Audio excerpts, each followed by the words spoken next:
Ang kwentong ito ay hango sa totoong buhay. Karanasan ito ni Uday. Taong 1972. Walang eksaktong lugar, Capiz.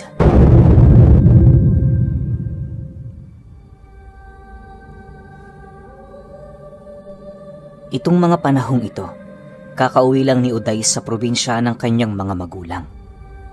Bale bumisita siya roon para hanapin ang mga kadugo nilang pinapahanap ng kanyang ama. Tubong buhol itong si Uday, kaya na may hindi rin biro ang layo ng pinanggalingan niya. Dahil sa siya ang maraming karanasan sa kanilang pamilya pagdating sa paglalakbay, kung kaya't panatag ang kanyang mga magulang na lumakad siyang mag-isa. Hindi nito alintana ang magiging sitwasyon ni Uday sa bawat lugar na madadaanan nito, gawa ng magaling yung makisama. Sa pagdating niya sa lugar ng Capiz, medyo naging mahirap para sa kanya na matunto ng baryong kinagisna ng mga magulang niya.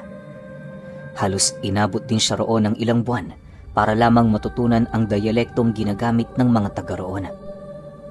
Kinakailangan niya kasing matuto roon, gawa ng kabilin-bilinan ng kanyang mga magulang na bago siya pumunta sa baryo ng mga ito, kinakailangan niyang matutunan ang dialekto sa Capiz.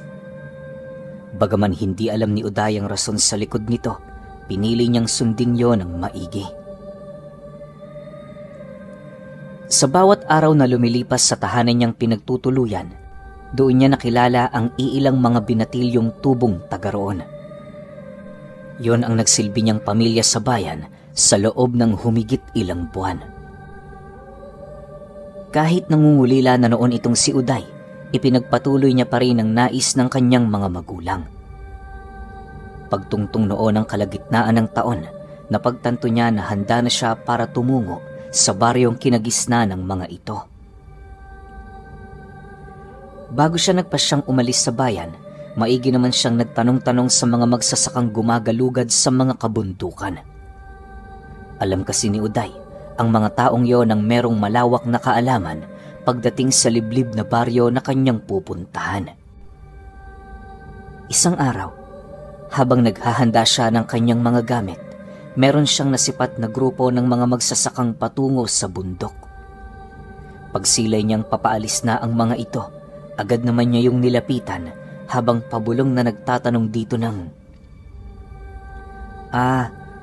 magandang umaga sa inyo mga kaibigan. Alam niyo ba ang daan patungo sa baryo ng Santa Fe? Nang marinig naman ng mga magsasaka ang kanyang sinabi, bigla naman yung natahimik na para bang hindi sila makapaniwala sa naging tanong ni Uday.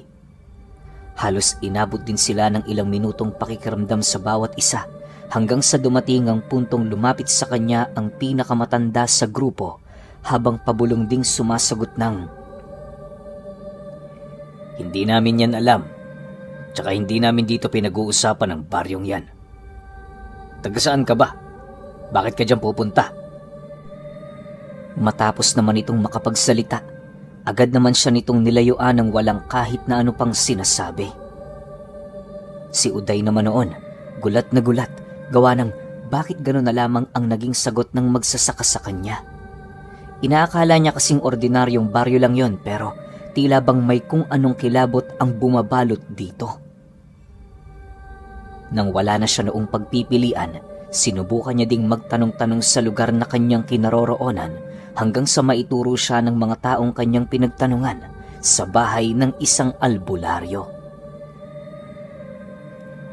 Sa pagkakatanda niya, araw yun ng Biyernes, magbabandang 4:00. Pagpasok niya sa bahay ng albularyo, tumambad sa kanya ang mga pasyente nito na nakapila habang nakaupo sa isang mahabang upuan.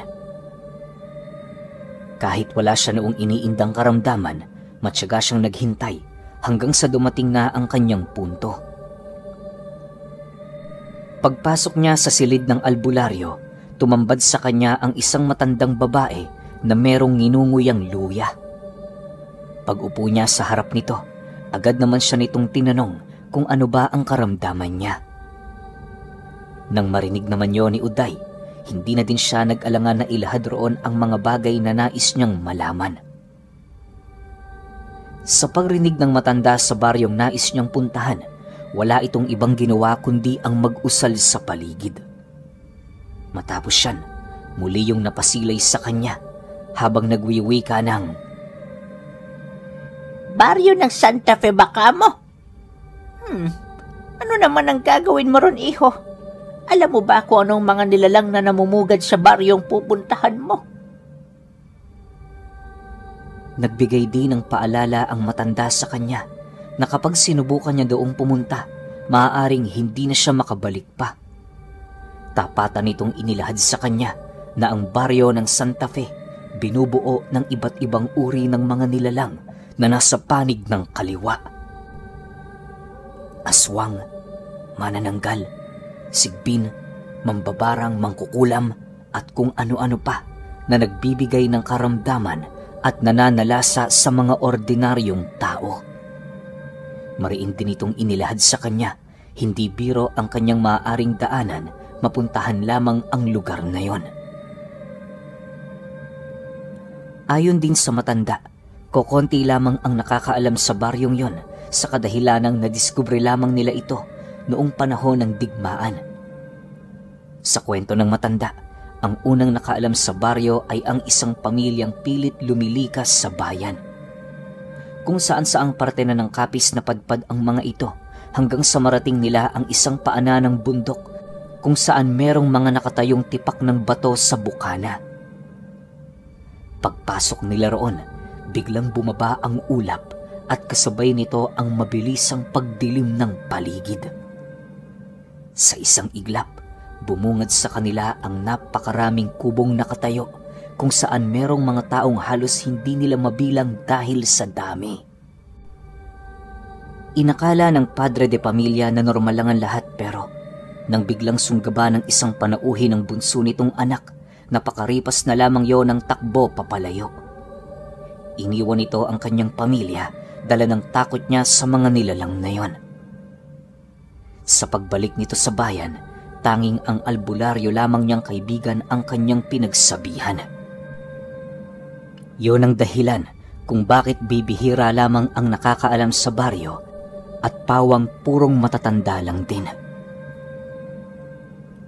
Dagdag pa nito na matapos mailahad ng taong yon ng kwento, araw lamang noon ang lumipas bago yon nagpakamatay.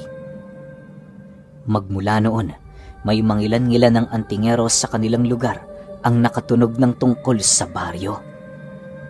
May iilang mga sumubok, pero bilang lamang ng mga daliri ang nakauwi. Lahat ng mga taong napadapo sa baryo ng Santa Fe na wala ng memorya ukol sa daang tinahak nila patungo roon. Matapos itong mailahad ng matanda, halos hindi makapaniwala itong si Uday sa mga bagay na kanyang nalaman. Mahirap mang paniwalaan pero sa tono ng pananalita nito, tila bang yon ay totoo at walang halong kasinungalingan. Sa pagpapatuloy ng kanilang pag-uusap, napansin ng albularyo na desidido siyang tumungo sa lugar. Maaaring inisip nito na isa din siyang hamak na antingero na nangangahas na subukan ang mga nilalang na yon, kaya na may hindi na din yon nag-alangan na ilahad sa kanya ang tungkol sa lugar. Ayon sa matanda, hindi siya sigurado kung buhay pa ang daang mga ibinahagi niya, pero nasisiguro niya na isa yon sa mga daan patungo sa lugar na nais niyang puntahan. Inilahad din ito sa kanya na ang kanyang pasyang tumungo roon ay hindi nasaklaw ng kanyang konsensya. "Bahala ka kung tutuloy ka o hindi. Nasa iyo ang desisyon. Naging instrumento lamang ako para malaman mo ang tungkol roon. Huwag kang magpasalamat sapagkat binabahagi ko lamang ang tungkol dyan sa mga taong nais nang tapusin ang kanilang mga buhay." Wika ng matanda matapos nitong mailahad sa kanya ang mga bagay-bagay. Dahil sa sinabi nito, napangisi lang naman itong si Uday habang tumatayo. Pagkalabas niya sa bahay ng matanda, dali-dali naman niyang tinungo ang tahanang kanyang tinutuluyan. Nang marating na niya ito, hinugot niya sa lalagyanan niya ng damit ang isang sulat na ipinadala sa kanya ng kanyang ama. Paghawak niya sa bagay na yon, doon na numbalik sa kanya ang mga sinabi nito bago siya nito tuluyang pahintulutan na hanapin ang baryo. Uday, kapag nakita mo na sila, ibigay mo ito. Huwag kang mangamba. Sa oras na mabasa ng kanilang supremo ang tungkol dito, walang mangyayari sa iyo. Wika ng kanyang ama sa kanyang memorya. Matapos manumbalik sa kanyang isip ang mga bagay na inilahad ng kanyang ama, kahit papaano muling nanumbalik ang kanyang lakas para hanapin ang baryo. Pinili niya ring ipagpabukas na lamang ang kanyang pag-alis, gawa ng masyado ng malalim ang gabi noong araw na yon. Kinabukasan, pag-alis ni Uday sa bayan, wala siyang pinagsabihan. Lahat ng mga kaibigan niya ay walang nakakaalam tungkol sa kanyang pupuntahan, maliban sa mga magsasakang kanyang napagtanungan at sa albularyo. Sa pagbagtas niya ng daan, naging maayos naman ang lahat. Sa ilang oras niyang paglalakbay gamit ang nabili niyang kalabaw, narating na niya ang iilang mga karatig lugar na sakop ng bayang kanyang tinuluyan. Pagdating niya sa parte ng Capiz kung saan purong palaya na lamang ang kanyang nasisilayan, minabuti niyang dumaan sa gilid nito. Sa pagpapatuloy ng paglalakbay ni Uday, hindi niya namalayan na halos napakalayo na pala niya sa komunidad na tinitirhan ng mga tao. Pagdating niya sa paanan ng dalawang bundok, doon niya nasilayan ang mga batang naglalaro sa damuhan. Nang magkatitigan sila ng mga ito, bigla naman siyang kinabahan na parabang hindi mga ordinaryong bata ang kanyang mga nasisilayan. Maya-maya pa, nasipat niya ang pamilya ng mga ito na dahan-dahang lumalapit sa kinaroroonan niya. Pilit niya pa yung kinakausap pero wala talaga. Hindi yun umiimik o kahit kumukurap man lang. Sa paglapit ng mga nilalang sa kanya, bigla naman siya nitong pinababa sa kalabaw habang nagwiwika ng, "Wala bang nakapagsabi sa iyo na bawal ang mga tao sa lugar na ito?"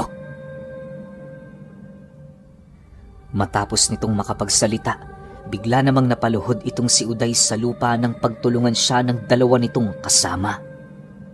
Pagtali ng mga ito sa kamay niya, agad naman siya nitong pinasan sa pamamagitan ng paglagay ng kawayan sa lubid na nakapulupot sa kanyang mga paa at kamay. Habang pinapasan siya ng dalawang nilalang, unti-unti namang kumalas ang kanyang kamalayan hanggang sa hindi naglaon, nakatulog na siya.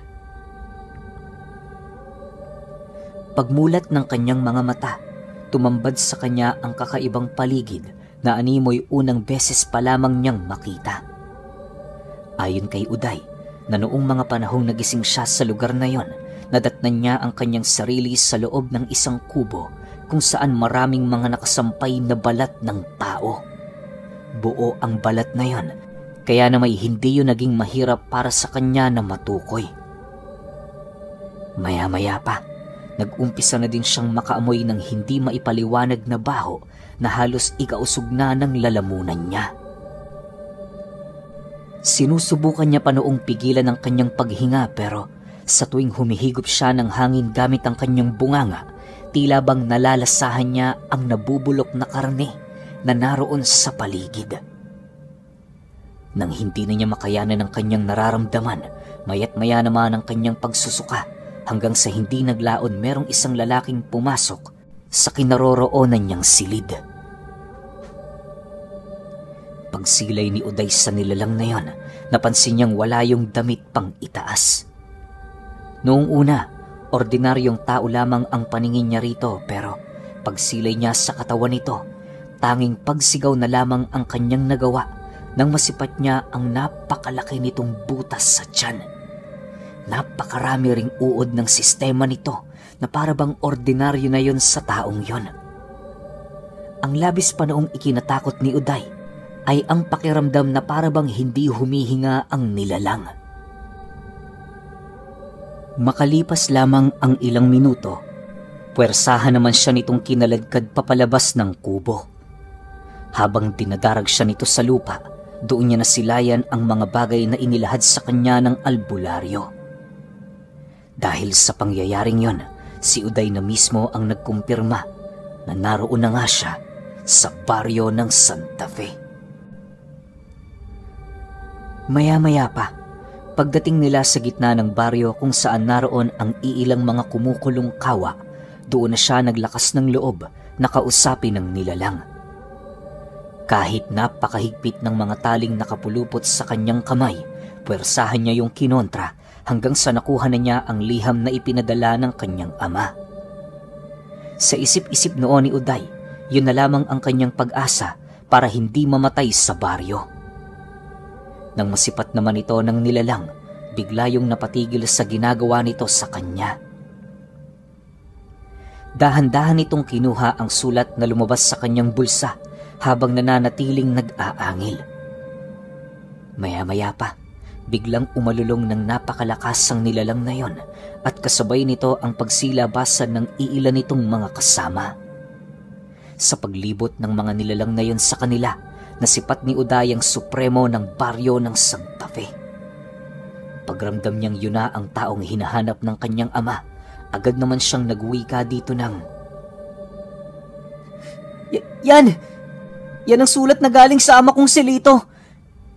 Ipinadala niya yan sa akin para mabasa mo. Kaya lang naman ako napadpad dito dahil hinahanap ko ang mga kadugo namin eh. Pakiusap, maawa kayo sa akin. Pakawalan niyo ako. Nang marinig naman yon ng matanda, agad naman itong iniutos sa lalaki na pakawalan siya. Dahil sa naging utos nito, kung kaya't ni isa sa mga nilalang na naroon ay walang nakatutol. Paglapit ng matanda sa kanya, gumisilang naman ito habang sumasagot sa kanya ng, "Kumusta na kayo, apo? Matagal na ding panahon magmula nang umalis ang mga magulang mo rito. Sa pagkakatanda ko, 3 dekada na ang nakalipas. Si Lito, kumusta na siya? Maayos ba ang kanyang kalagayan?" Kasabay ng pagwika nito ay ang dahan-dahan itong paghawak sa kanyang ulo na parabang labis siyang natutuwa sa kanyang pagdating. Pagtayo noon ni Uday, agad naman siya nitong ginabayan patungo sa isang kubo kung saan hindi gaanong kalakasan ang amoy ng nabubulok na karne. Pagpasok nila roon, inilahad ng matanda sa kanya na hindi nagkakalayo ang dugo niya sa mga nilalang na naninirahan sa baryo. Mariinding inilahad nito sa kanya na kung hindi dahil sa sulat ng kanyang ama, paniguradong nakalubog na ang kanyang katawan sa kumukulong kawa. Kahit alam ng matandang hindi pa gaanong malawak ang kanyang kaalaman pagdating sa mga aswang, tapatan naman itong inilahad sa kanya kung anong uri ng mga nilalang ang kasalukuyang nabibilang sa lugar na yon. Ayon sa matanda, na kahit siya lamang ang nag-iisang ordinaryong tao roon, wala siyang dapat na ikabahala. Bukod kasi sa kamag-anak niya ito, karamihan din sa mga gabunang naroon ay kanilang kadugo. Dagdag pa nito na ang liham na ipinaabot ng kanyang ama ay naglalaman ng paghahangad nitong mabawi ang libretang ipinamana ng nanay nito. Naniniwala ang matandang yun na kapag binawi ng ama ni Uday ang bagay na yon, nangangahulugan lamang yung babalik na ito sa tadhanang minsan itong iniwan. Ang libreta kasing nais nitong makuha sa baryo ay ang pinakamahalagang bagay na pagmamay-ari nila. Dahil sa libretang yon, kaya na may mabilis na nadadagdagan ang kanilang bilang sa paglipas ng mga taon. Bukod kasi sa panganganak ng mga asawa nilang aswang, may iba ding paraan para makalikom ng mga manggagawang aswang na nasa katawan ng mga ordinaryong tao. Malayo din sa pangyayanggaw ang paraang yon sa kadahilanang ang angka na pinagmula ng kanyang ama ay meron lamang iisang alagang yanggaw. Binibigay nila yon sa mga anak nila, gawa ng kapag ang mga aswang na yon ay nanganak, mga ordinaryong tao lamang ang mga supling nito.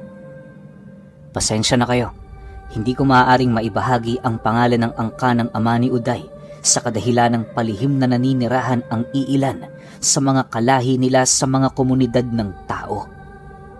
Magpahanggang ngayon, sigurado pa rin si Uday na marami pa ang lahi ng mga ito na nakakalat sa iba't ibang panig ng Pilipinas. Sa pagpapatuloy ng kanilang pag-uusap, niyaya siya nitong dumalo sa isang pagdiriwang. Naganap ang pagdiriwang na yon sa gitna ng baryo kung saan doon nasilayan ni Uday ang napakaraming aswang na nagtitipon-tipon. Harapan niya dinoong nasilayan ang mga taong nagmamakaawa habang inilulubog sa kawa. Bagaman nais niya yung tulungan, wala siyang magagawa sapagkat isang hamak na tao lang din naman siyang naghahangad na makaligtas. Nang mag-umpisa na ang salo-salo, binigyan siya ng supremo ng isang buwig ng saging. Yon ang kinain niya sa baryo sa loob ng ilang araw. Ayon kay Uday, na bago niya makuha ang libretang hinahangad ng kanyang ama, napakarami pa niyang dinaluhang proseso. Yung iba doon, wala naman silang ibang ginawa kundi ang bumisita sa mga matatandang aswang na naroon sa baryo. Kalimitan niya ding masipatang kamag-anak niyang kumakain ng karne ng tao na siya namang hindi niya nagaanong pinapansin. Dagdag pa ni Uday na doon niya din nasipat ang mga anak nito na kasalukuyang pa lamang papasahan ng yanggaw. Sa loob ng humigit isang linggo, naunawaan at natutunan ni Uday ang lahat ng kalakalan sa baryo ng Santa Fe. Ayon sa kanya, sa araw lamang ng Huwebes at Biyernes umaalis ang mga nilalang roon para manguha ng kanilang mga pagkain sa mga baryong malapit sa kanila. Yung supremo naman ng baryo, hindi na sumama sa paghahanap ng makakain nila.